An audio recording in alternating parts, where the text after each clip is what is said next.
Okay, we have half an hour to film this video.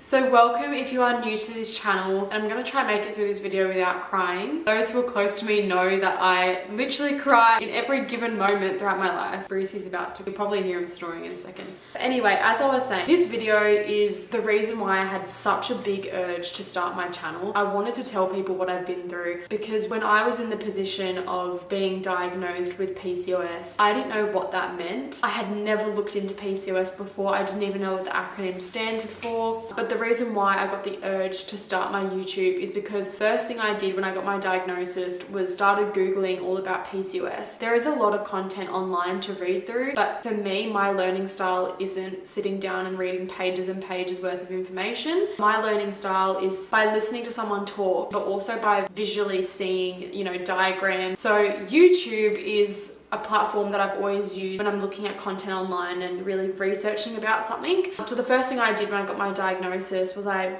opened up my phone, opened up YouTube, searched up PCOS, and there were some videos that, were developed by doctors. The language was very medical. But in addition to those videos, I really was craving hearing people's experiences and how they've handled it emotionally, what steps they've taken, how they've actually improved their PCOS symptoms. And that's how we are here today. And that's why my channel was initially created. In saying that, I want to cover multiple different things to do with lifestyle in my channel, but PCOS is definitely something that I want to talk about and that I will talk about. So now that I've explained the background to why I'm here, let's get into the questions. So many months ago, I posted on my Instagram story. I did receive a few messages of people asking particular questions, which I have written down in my notebook. So I definitely will be covering those questions. First question is, why did I get tested in the first place? From when I was in year 4 up until I was 19 years old, I had the same period cycle. Nothing ever really changed. It was just the same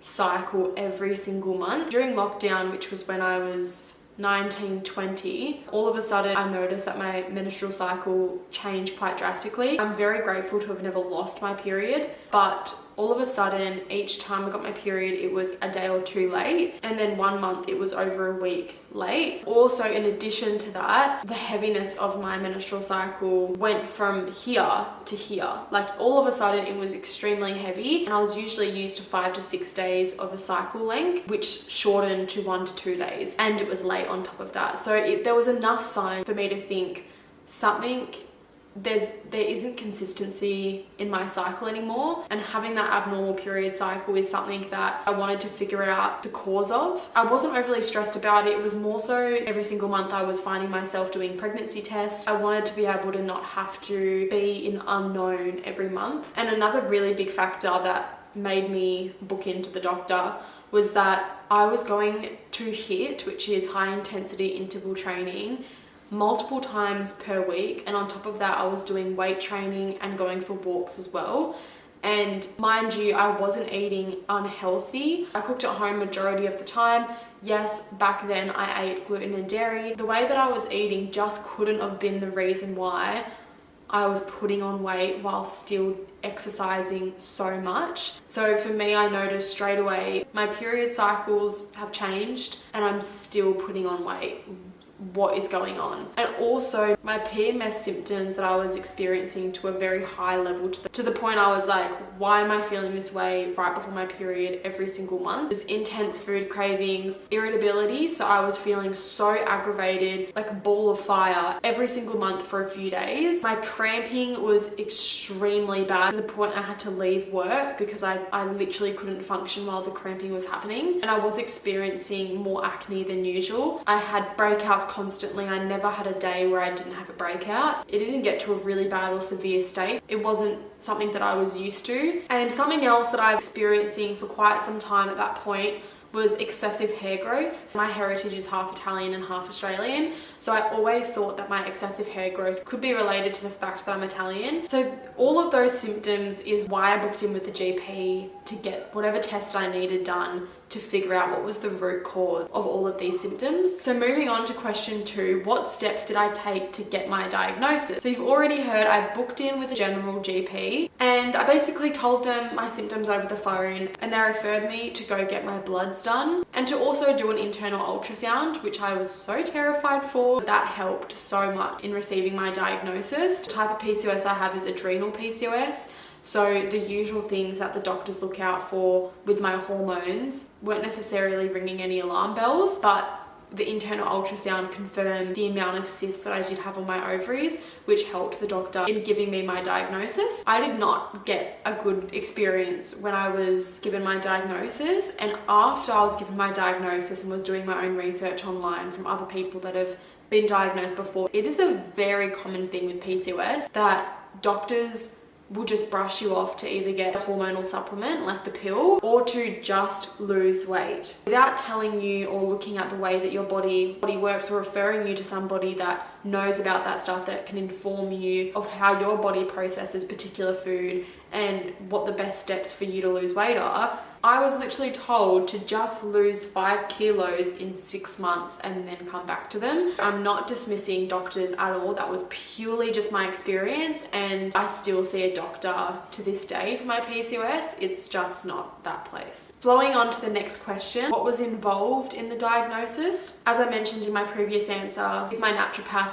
what we did was I gave her my results from the doctor, and she did recommend that we conduct further testing. The internal ultrasound was valid and we still used that, but on top of that we also checked a lot of other things that my doctor didn't check for in my blood to just confirm what type of PCOS I had. There are 4 types of PCOS, and I have the adrenal PCOS. With the adrenal type of PCOS, it's all about your stress levels, which is associated with your DHEAS levels, which mine were higher than normal, and also your cortisol levels as well. So we tested for multiple other things that we originally weren't tested for, just to really understand what PCOS type I had and how we could manage it going forward to reduce the symptoms that I was experiencing. So all up, I did 2 rounds of blood testing and 1 internal ultrasound. When I was seeing my naturopath, because the adrenal type of PCOS is all about stress management and inflammation in the gut and increasing the amount of antioxidants that you are eating, my naturopath did recommend that I undertook a testing for food intolerances, and multiple things came up, but particularly gluten, dairy and lactose all came up as something that didn't sit right within my body, and are known to be foods that do inflame the gut. I definitely could have been contributing to why I was experiencing the symptoms that I was at that time. Book in to a professional who can help you to understand what testing you need, because it might be different for everybody. I'm not too sure. Just letting you know that that is the testing that I did have done.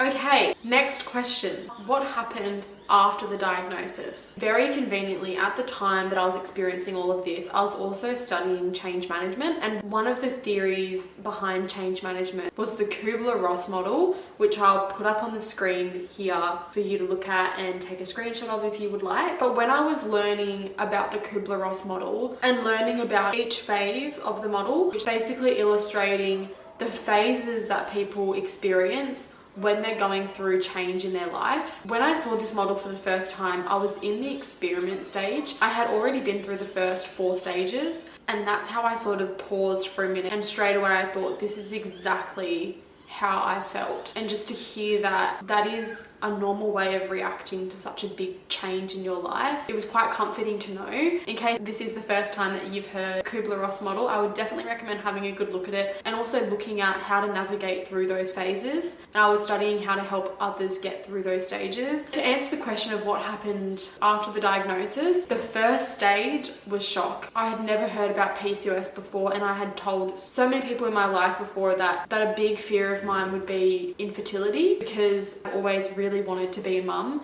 and just to hear that I had this thing that could impact my fertility was such a big shock to my system, and I didn't really know how to process that information at first, and that did lead into the second phase, which is denial. So for me, how I felt during the denial phase was I just kept thinking and kept examining every single result and doing so much research about that particular hormone, you know, why I scored the score that I received from my results, why I got the results that I did. And I was researching, trying to find an answer to make me feel like maybe I did get a misdiagnosis. When I eventually felt exhausted from all of the over-examination I was doing and trying to hunt for any reason why I didn't have PCOS, I then felt defeated and so frustrated. Just frustrated about, why do I have PCOS? That really helped me to move through to my experiment phase. This was when I really started to accept that PCOS was a part of who I am and really start to learn new recipes that were gluten and dairy free and contained all of the good things that I needed, which complemented my adrenal PCOS. I changed the way that I was exercising, so instead of doing extremely high intensity workouts, I started to really going on long walks, also implementing a lot of mindful practices to help reduce my stress levels, because stress management and the way that I was eating was a huge factor of reducing the symptoms for the type of PCOS that I have. And then that flows on to the stage that I'm currently in, which is integration, where I have been implementing these things for enough time now where I feel so comfortable in my reality, and I've gone from transitioning through the change and learning all about what that looks like to actually being at the end. That doesn't mean that my knowledge and research has stopped. I've literally booked into a new doctor clinic, which is all about women's health, to get more testing done and to learn more about my type of PCOS and what I can do to improve this ongoing. By doing all of this so far, I was able to really manage my weight gain, and I got to a point where I also noticed a huge difference in my skin, and also a lot of my PMS symptoms that I was experiencing dramatically decreased. I hope that answers the question of now what. It's about learning new recipes, sharing that with everyone,